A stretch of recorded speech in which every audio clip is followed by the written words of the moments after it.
Nathu grumbled to himself as he swept the steps of Peoplenagar Bank, owned by Seth Govindram.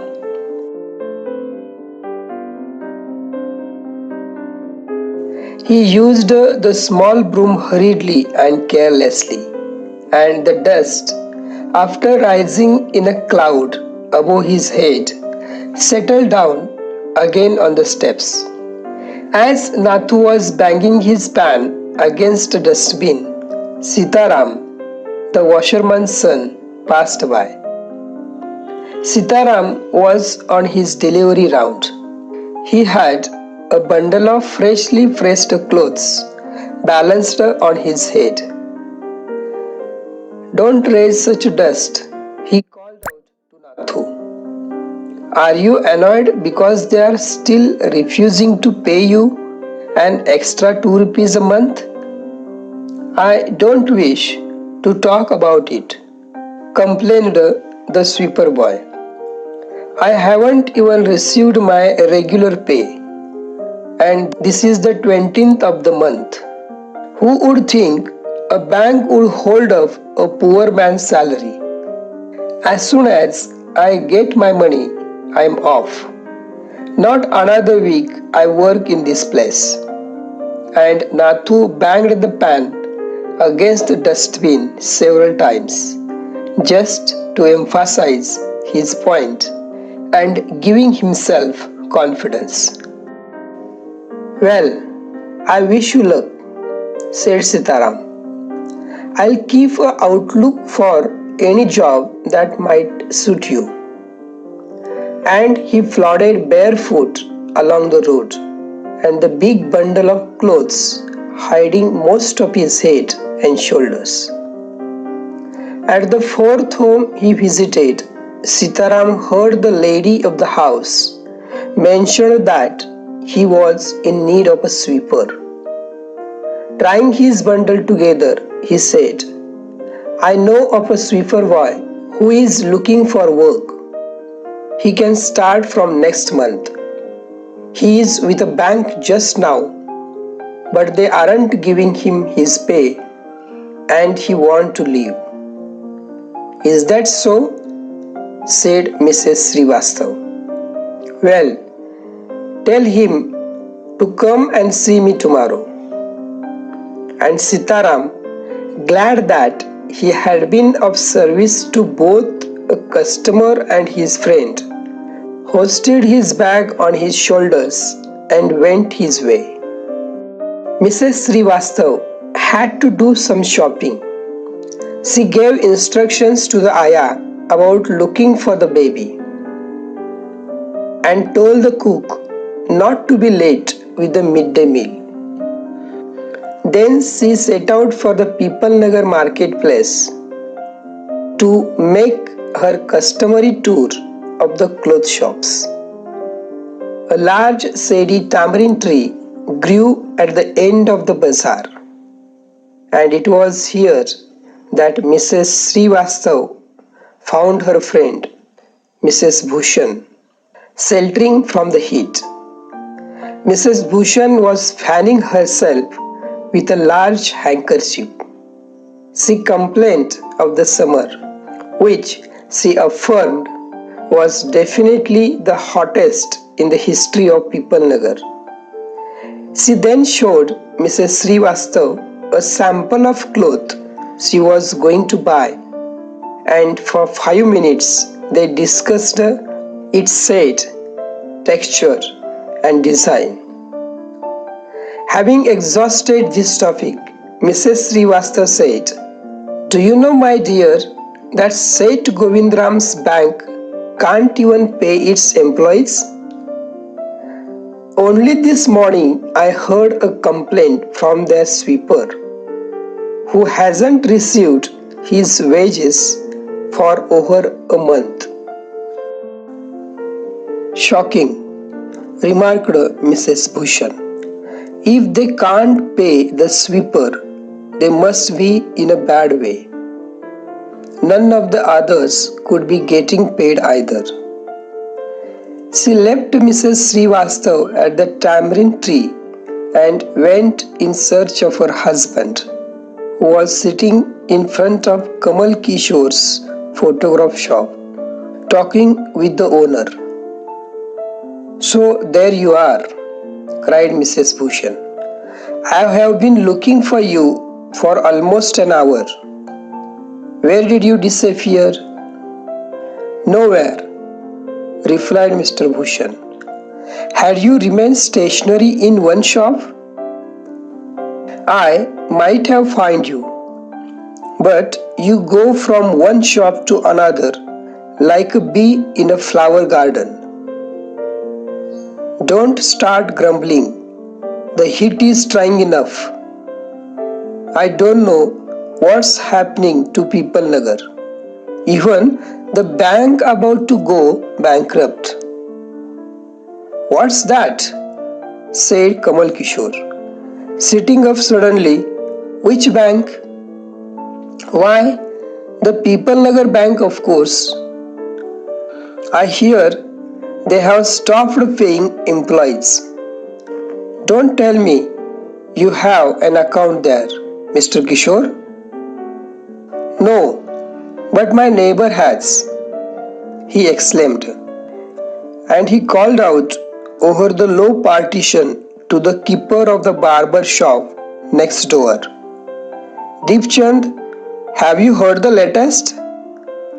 The People Nagar Bank is about to collapse. You would better get your money out as soon as you can." Deepchand, who was cutting the hair of an elderly gentleman, was so startled that his hand shook and he nicked his customer's right ear. The customer yelped with pain and distress. Pain because of cut, and distress because of the awful news he had just heard. With one side of his neck still unsaven, he said across the road to the general merchant store, where there was a telephone. He dialed Seth Govindram's number. The Seth was not at home. Where was he then? The Seth was holidaying in Kashmir. "Oh, was that so?" The elderly gentleman did not believe it. He hurriedly back to the barber shop and told Deepchand, "The bird has flown. Seth Govindram has left town. Definitely it means a collapse." And then he dashed out of the shop, making a beeline for his office and checkbook. The news spread through the bazaar with the rapidity of forest fire. From the general merchants, it traveled to the shop, circulated among the customers, and then spread with them in various directions to the betel seller, the tailor, the free vendor, the jeweler, the beggar sitting on the pavement. Old Ganpat, the beggar, had a crooked leg. He had been squatting on the pavement for years, calling for alms. In the evening, someone would come with a burro and take him away.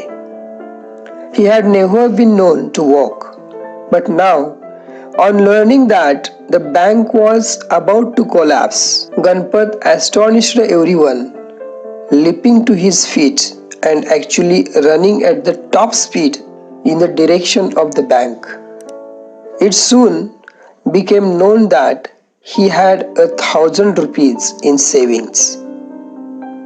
People Nagar seldom had a crisis, seldom or never had floods, earthquakes, or drought, and the imminent crash of People Nagar Bank set everyone talking and speculating and rushing about in a frenzy.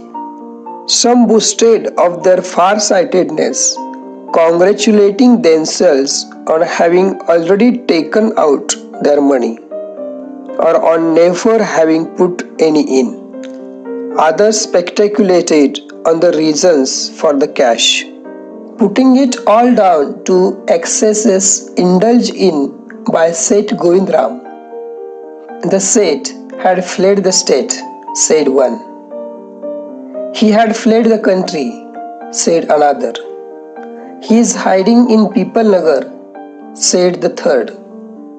He had banged himself from the tamarind tree, said the fourth, and had been found that morning by the sweeper boy. By noon, the small bank had gone through all its ready cash, and the harassed manager was in a dilemma.